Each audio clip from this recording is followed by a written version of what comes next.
just how nimble as someone right there on the street you were able to be, to have tools in your tool bag for some of these really complex situations. And as you've reminded me, I think over and over and over, how valuable just stabilizing with housing is. And so I think it's just really important to reiterate, not only to our council, but to our community who watches, that the ability to have that temporary housing like that, to use those funds in that way, how effective it can be. So anyway, I just wanted to jump on. Thank you. It made a deep impression on me that none of these people living literally on the streets would have been able to really successfully access all of these services and achieve their goals in a relatively short amount of time. So it takes a long time for people to make the appointments and be able to settle in enough to figure out what will help them and trust that every night they have the same place to stay. So yeah.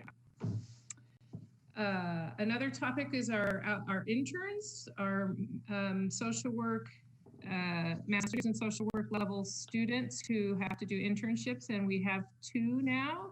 And I just have to thank Arn Denny so much. He has to negotiate. There's 55 schools that do online social work masters, and he has to negotiate a contract with any one of those who come. And Kevin Rogerson was also super supportive, and it's a lot of work. And so I'm grateful for you two for working through all of that. So we have 2 students. The second one started yesterday, and he passed his driving commentary, and we've already picked out some people for him to work with. We're moving forward with our contingency management pilot project now that there's 2 students. And they're here through, one's here through July and one's here through August. Any questions on that? Erin, could you maybe just give just a little bit of example of, say, what the students are doing, which I know is probably really similar to what you're doing, but just as an example? Sure. Well, these 2 are pretty new, but in the past, there's a woman people might know who sits on a bench in the downtown. She was quite a bit. And so one of the students was working with her. She loves Texas Whoppers from Burger King, which is a secret off-menu item. And so she would help her with that and talk to her and spend lots of time trying to develop relationships. This is probably one of the most difficult people to develop a relationship with. And so we were trying to get clues and figure out how we can help. So she did that. So the students are gonna each work with about four people themselves. And as we find people who are a good match, then they'll help them access all the services that I do also. In addition to the contingency management pilot will be helpful. So they'll just go out. When I was on vacation last year, the student was there to fill in, and that's super helpful because I don't have coverage. So they're able to step in once they're gained some experience. That's great. I can imagine coverage when you're not there is pretty important, especially when people are highly intensive kind of case management, I guess. Council, any questions for Erin? Okay. Erin, I know that there may have been some questions about how you might like to see interface between the city of Mount Vernon and the Burlington Shelter Project. So I don't know, maybe you could weigh in on how you think the city could partner there to be most effective? Sure. First of all, it's just exciting to have this opportunity growing in the city of Burlington. Two of the people who were in the Skagit Motel, I drive through Burlington, and I'm seeing a lot more people without homes over there. So as I understand it right now, there's going to be between 40 and 50 cabins where people will be staying for some extended period of time. And I guess I would just refer back to the motel program we had, that having time to untangle people's difficult situations, knowing they're going to be in a place every single night, is priceless. So to have as many of those cabins around, and it will be just phenomenal. We'll be able to achieve a whole bunch of goals, I think. Okay. And I realize, I hope I don't mean to put you on the spot either, but I know that Mayor Sexton is looking for input and support. And so your perspective, I know, would be highly valuable to him, and how they develop everything that'll be offered there. So thank you for that. Jill, Yeah. I just want to say, Erin, thank you very much for coming tonight. I know that you and I talked briefly about the project in Burlington, and I really appreciate your input. I think it's super valuable, and I know that you've told us over and over again, and it sunk into me a while ago how important housing, just that simple housing, little home pieces. So I'm super excited, and I really appreciate you coming and talking to us tonight. Thank you. Sorry I don't see you in person. Yeah. Thank you, Erin. You know, just to kind of dovetail a little bit on what we're talking about here, I had the opportunity Saturday morning to listen to Sheriff Elfo from Whatcom County and Lieutenant Claudia Murphy from Bellingham PD, and then the director of the mission in Bellingham, just talk about the circumstances that were going on up north. And, you know, one of the points that they're really hitting home on is just the relational piece and the emotional piece dynamics that a lot of these folks are dealing with, you know, in addition to the mental health and substance abuse issues that are there. And how when those things are out of sorts, how difficult it is for somebody then to be in a structured program and to work towards goals of health and improvement. So when you think about those dynamics, and, you know, as Erin's mentioned here, what all of us take for granted with just some housing, how that can be a stabilizing factor.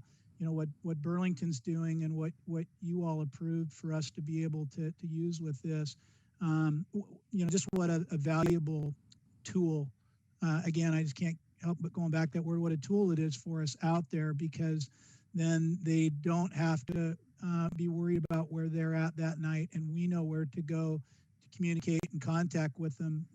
I'm marveled at how Erin keeps track of people who don't have that consistent point each day and night, and then she becomes that stabilizing piece in their life a lot of times, and they're not always necessarily ready for it. So again, Erin, thank you for being here tonight and your work. Thank you. Just moving on, wanted to just kind of update you on some hiring and personnel in no particular order. We had some good news today. Our police officer, who many of you met when you were here a week or so ago, we got word that she will start the academy March 9th. So we're really excited about that. We're also really hopeful with that it's going to be more in person than virtual. The students for the last probably 6 months or longer have had an academy experience that's pretty much all virtual. And I'm curious what challenges that's going to pose for us as a profession, you know, 2 years, 5 years from now, as students had to learn much differently. We're such a hands-on profession, whether it's classroom learning or driving or some of the other things, and to not have those motor skills, muscle memory things, it's going to be interesting to see what we do. So what we're hopeful with is that most of Officer Mendy's experience will be in classroom, hands-on and learning.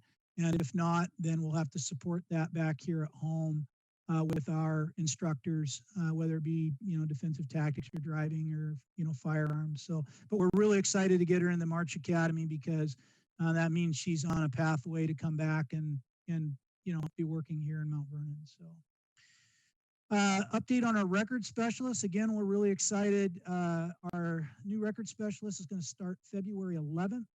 That's been a long process for us. We've been through several background processes to get where we're at, but we're really excited to have her join, and we're very thankful for your guys' support as far as converting this from a half-time to a full-time position. I have a feeling once the state starts to open back up, courts start to open back up, and all the backlog that's gone on is when we're really going to see the help that additional time brings us. So this person will start on 11th, immediately move into field training program, and then hopefully become as independent as possible as soon as possible. So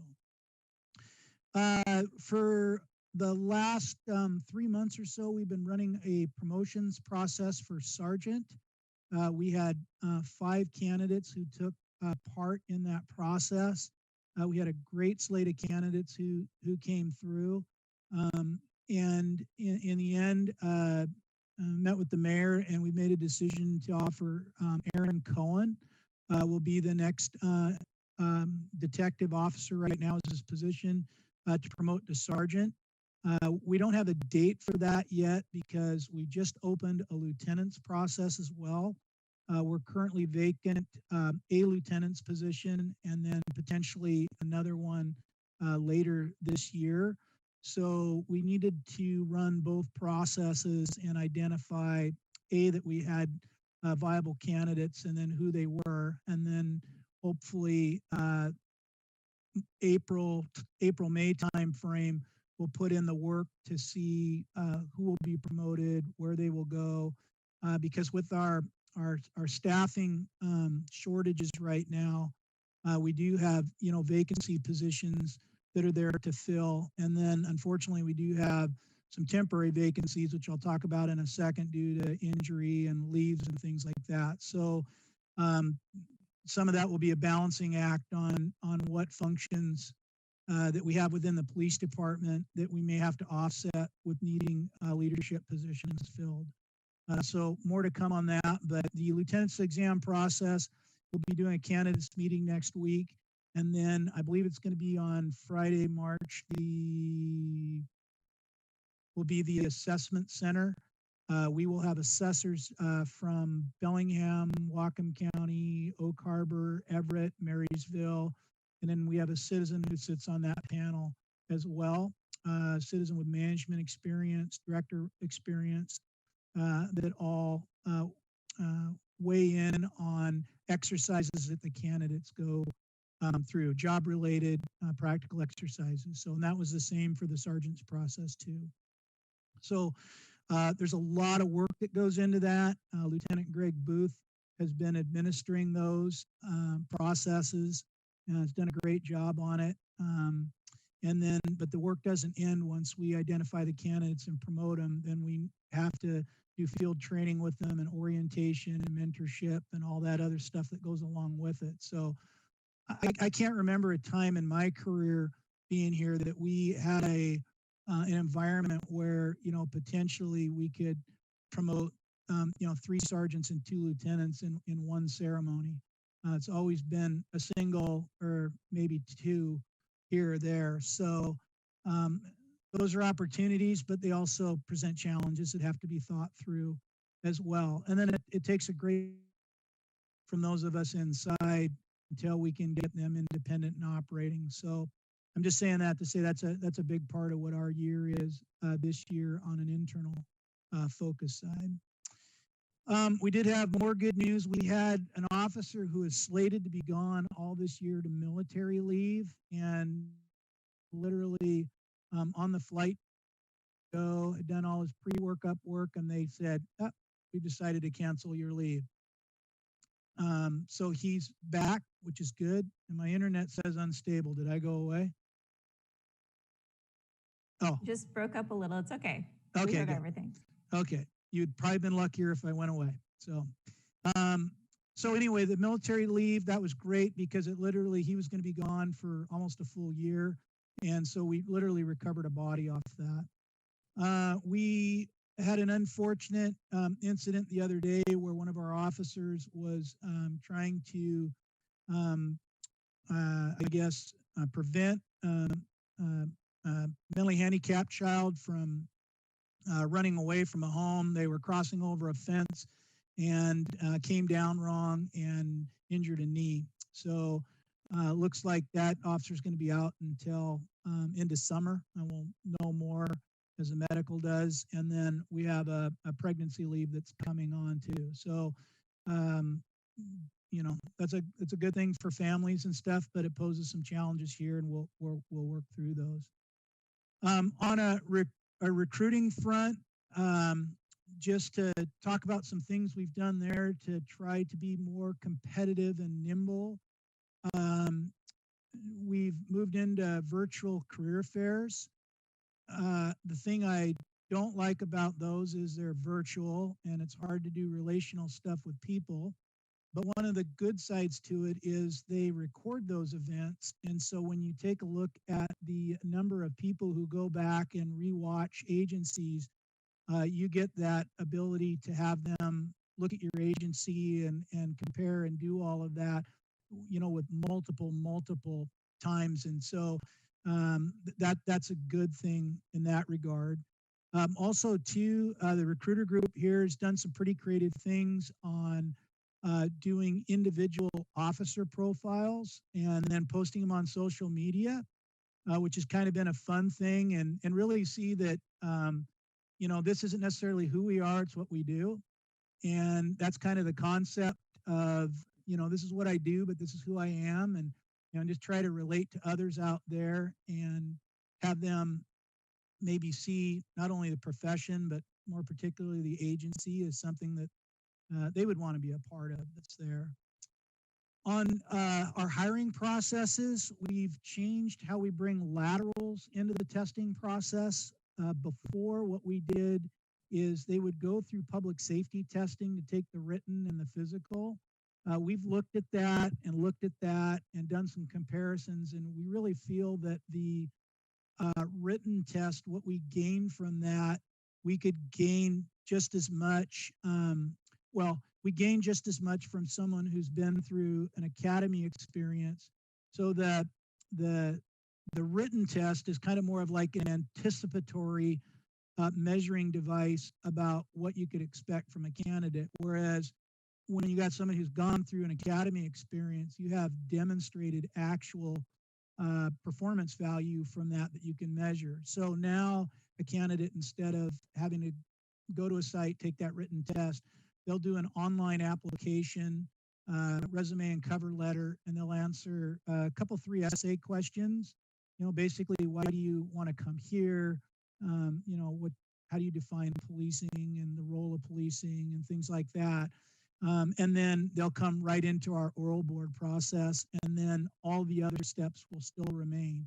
So we think that from talking with candidates and looking at it over the years, that written testing piece has been a little bit of a hurdle for candidates because they're already working at agencies, and I think there's a feeling of wanting some professional courtesy to that, and we don't feel that we're giving anything up by making the change. So, and then the other one, this is new. This one is called an exceptional entry, and what that means is someone who has been hired by an agency, gone to the academy, but for whatever reasons may not have successfully, say, completed field training, or maybe the agency had, you know, funding issues and laid them off after the academy. We don't know, but there's value in candidates who have the basic law enforcement academy already behind them, and some of those candidates certainly could still be very employable by us. So the exceptional entry is not in place yet. We still have to work through civil service on that,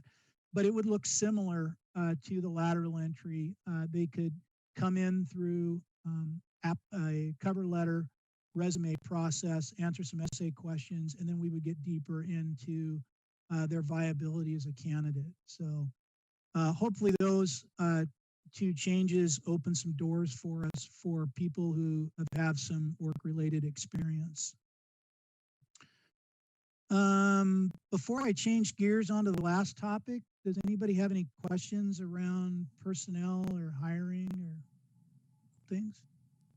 I just want to say, Chris, that I have seen those profiles on social media, and I think they're really great. They are very a good touch, a good personal touch. And I just wanted to say that I enjoy reading them. Oh, good, great. I'll make sure I pass that on to him too. That's good feedback. Thank you. Mm-hmm. Chief Kimmick, you and I had a conversation a couple of weeks ago about lateral transfers, and we talked about some of the officers that are leaving the King County area, and you shared with me some interesting information. I thought maybe the rest of the council might like to hear that also. Oh, yeah, we were just talking about what some of the other agencies have experienced, and I was recently talking with Everett as an agency, and because I think the big question is are there potential candidates because of what's going on down in Seattle that could be viable up here, and I was just seeing what their experience was with it, and they. The gentleman I was speaking with indicated that they had processed something like, I think it was like 40 or 46 candidates and hired 12 or 14 from that was there. And then some of those candidates ended up going back to Seattle, got up into the agency and found that their preference was to return back to the agency that was there for different reasons.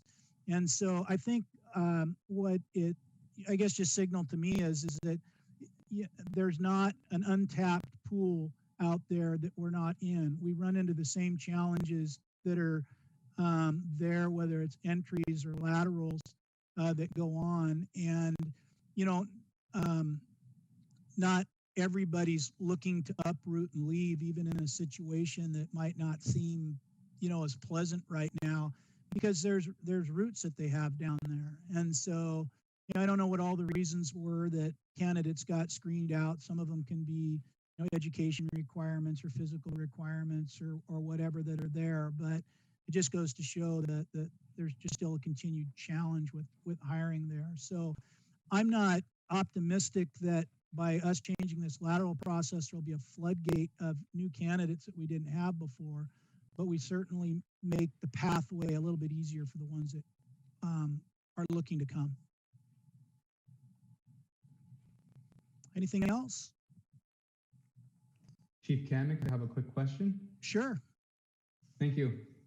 So I'm new to this conversation, and it sounds like hiring has been difficult in the past then? Hiring has been difficult for the 30 years I've been here, but it's more it's more challenging right now. And part of it, the challenge, with it is it's a high employment market, especially in law enforcement, where there's a lot of agencies out hiring. There's a lot of agencies competing for candidates that are out there. And then also too, with what's gone on, in the last year or so, if you will, it affects candidates' attitudes about wanting to even get into policing, whether that's now a career choice for them, because it's a very public affair when you're in that position. So we're constantly trying to message and communicate what the opportunities are that are there, and try to attract a good fit for our community. I see. Thank you. That answers my question. Thank you, sir. Anything else? Okay. The last thing I just wanted to change over to, and I'll try to share my screen here. We're in the season of, the legislature's in session, and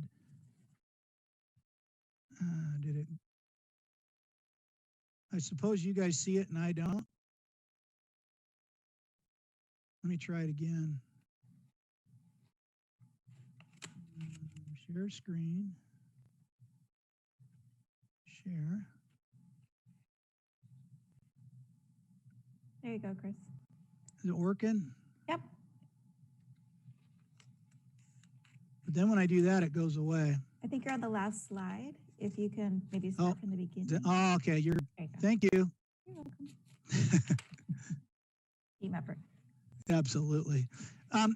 So the reason I want to bring this up is right now there's a number of police reform bills that are going through, and you're going to hear myself, you're going to hear other law enforcement executives, you're going to hear Mayor Boudreau and others that are maybe that are speaking out against some of these bills. And part of this is not to say that we're against the reforms that are there. What's happening is the intentions that are behind many of these things are we're on board with and very valid and good. It's how the bills are being crafted to deliver that where we have some disagreement. And really the issue is what they're intending to do with those, and how they're going to apply them. It's just question whether they'll meet that intention. So, you know, I thought what I'd do is share with you some of the examples here tonight. Again, just so you kind of understand the climate that's out here, what's being asked. And so, and more importantly, when you hear us speak to them, that it's not coming from of opposition to evolving our profession. It's coming from a position of evolving our profession in the right way and getting it right that are there. So in these bills, there's a lot of content that we agree on. But when we make this change, it really has to work towards what I think the legislative intent is, which is we want to improve trust with the law enforcement agencies, and we want to do that in a way that supports you know, the men and women who are really working out there in our communities to keep it safe. And it goes back to what Councilmember Ross just asked me, which is, you know, from a recruiting standpoint, is it challenging? And when I look at some of these reforms, at least as they were, or these bills as they were first introduced, it would and could create real challenges for somebody to want to come into this profession just because of what you could be exposed to. So we're looking at it from, you know, the trust standpoint, the support standpoint. Really, is it delivering, you know, good, effective policing services out there? So these were 10 of the bills. These ones I picked because the Washington State Council of Chiefs and Sheriffs were close on these and provided position papers to legislators. But I just wanted you to see where some of them were, because it's not like there were 2 or 3 bills out there. These are 10 of several others that aren't listed there. And it's covering anything from the way we do the work to the liability around the work to who would regulate the work that we do, how things would be collected and tabulated, and then what they do with that information. You know, some really concerning stuff is what is redesigning, say, the use of force standard. And I'll talk about that in just a little bit. And again, on the intention side, on the surface of the bill, the intentions are really good in what they want to do. So one of them I'll just use as an example is House Bill 1054, which is a police tactics bill. And this bill specifically addresses choke points, police canines, chemical agents or tear gas, police identity and recognition, warrant services, and specifically no-knock warrants, and then pretty significant restrictions on vehicle pursuit. So that's the summary of the bill. On the impact side, so as it relates to like chokeholds and neck restraints, this legislation would make it illegal or prohibit it by law, the neck restraints. Well, the Mount Vernon Police Department, as far as I know, and SCAD agencies have the same policy, we already restrict chokeholds and neck restraints. The only time it could be used is if you were in a deadly force encounter, and then it would be justification for that type of use. So the difference here that we have with this is if you regulate this, that it's illegal for them to use or prohibited by law to use it, you could have an officer out in a situation where they're kind of in a fight for their life, if you will, and they may not even think to go to a chokehold that could potentially resolve the situation, not cause any level of harm, They might avoid that altogether and only go to their firearm, which could have a deadly encounter to it. So I think we understand what the legislature wants from it. The intent is to be more definitive and responsible and in certain circumstances. And so that's some of the information that we're trying to convey about, good policy and where you put that in your continuums versus just making it illegal altogether. And then as it relates to police canine dogs, one of the things the legislature there was in that bill is that the canine could only be used on leash. And then I think a latest rewrite I saw was it couldn't be used for apprehending or arresting a subject was one of the latest re-release, which I don't understand that because now what we're doing is we're putting human beings or police officers ahead of animals in really high risk, barricaded, precarious situations. So again, I think the intention of what they're trying to do to reduce maybe some of the injury encounters or whatever that happen with police dogs, but that approach switches and we have shifted that to, a more human side and in a different way. On the chemical agent side, again, this is a less lethal tool that we use. I think most of the focus has been around crowd controls, riot situations, which by policy, these are things that we would use it for. But what chemical agents are really more applied to are is when we have adversaries or criminal subjects or whatever who have barricaded themselves in positions. And what we're trying to do is get them to come out rather than have us go into these scenarios. And chemical agents have layered levels of uses. So this particular bill wants to eliminate a chemical agent called CS and CN and just use OC. Well, chemical agents, individuals can have different reactions or responses or no responses to chemical agents, if you will, or OC. So you could have one particular agent that just doesn't affect the individual, and then you use another, and it does have a persuading effect. And then you don't have to use any more force from that. So those are some of the things that we're trying to communicate and convey. There's no issue with us on, the identity on the badge. We do that now, and we require that by policy. We don't have no-knock warrants here that we use. So, there's a lot of things we agree on with this. On the police vehicle pursuits, this one here is where they want to narrow it to really specific offenses that are there, and they're all basically, very serious felony level offenses. Well, what this doesn't take into account then is the officer who arrives on a domestic violence situation and the individual, flees and you'd want to pursue, or the wrong way driver, or the escapee from jail, or, a number of other situations where, our policies talk about weighing the risks of the pursuit against the needs to apprehend the individual that's fleeing. And so we take into account time of day, traffic, pedestrians, people in the vehicle.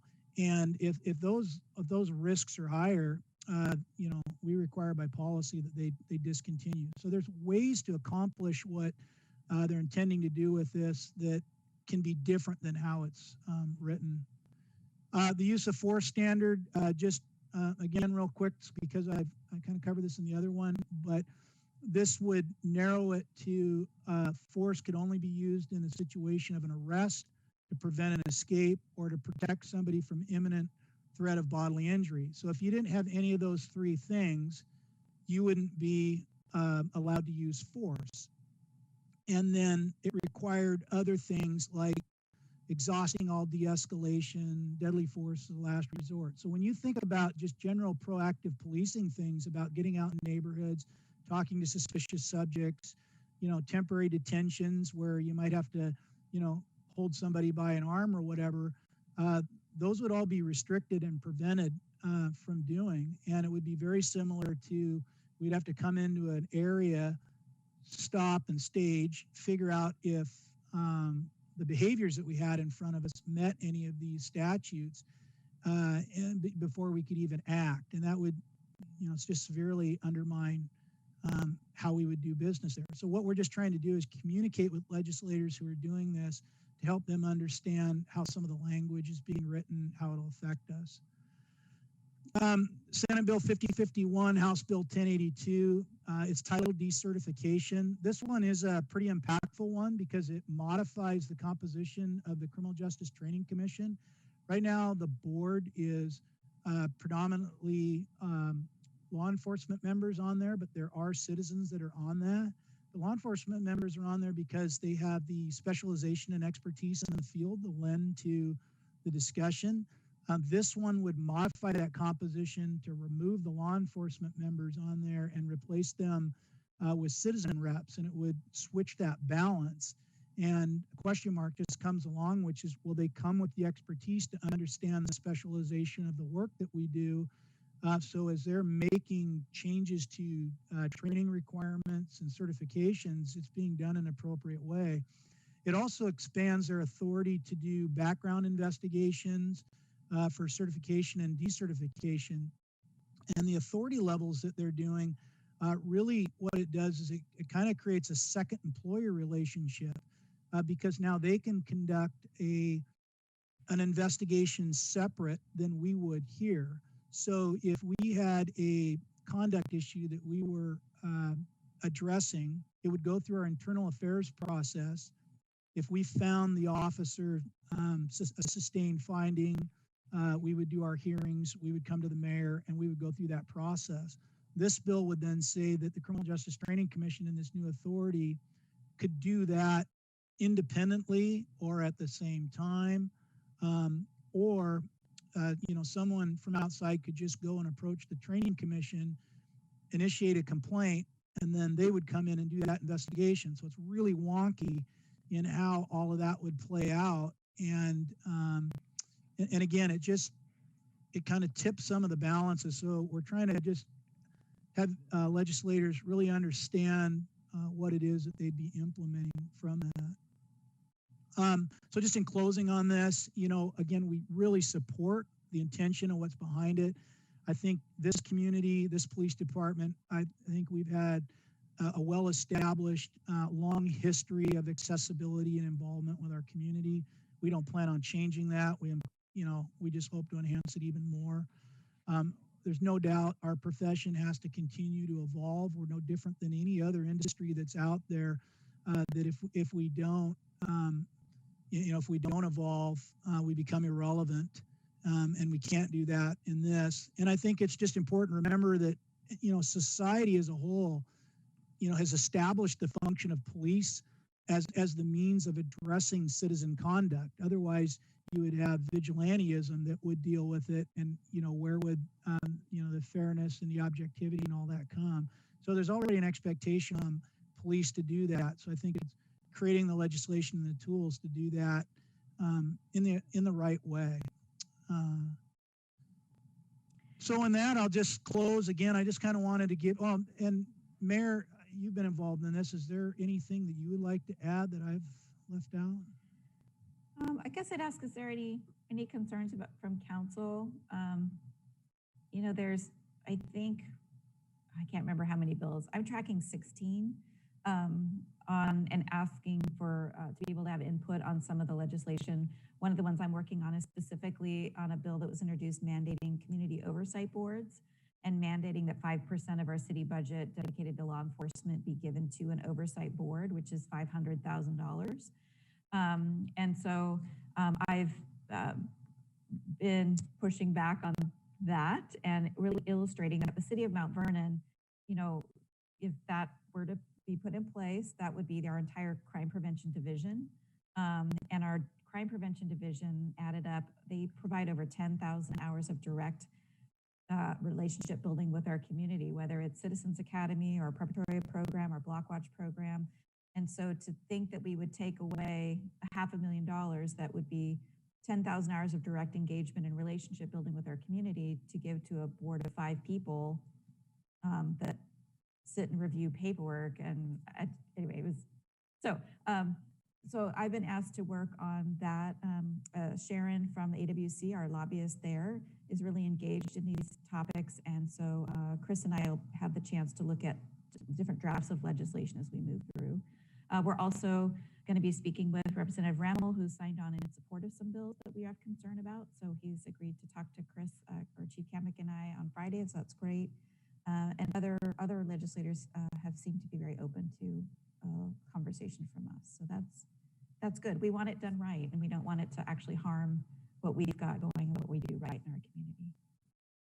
It sounds to me, I'm sorry, Chris, I didn't mean to step on you. No, go ahead. It sounds to me like we need some of those legislators to go through Citizens Academy, or, you know, even a crash course Citizens Academy, to understand what's going on in the real world. Yeah, in our world. And that was just exactly the point I was going to make, council member, is two things. One is credit to Representative Lekenoff, who came here over the summer, did exactly that. Her eyes, her reveal on that by going through and seeing what, you know, Mayor Boudreau just described, you know, her perception went this way. And the point that is a lot of us that are raising this, we're the small agencies, and small agencies can't, and smaller communities can't afford to not have a relationship with their community.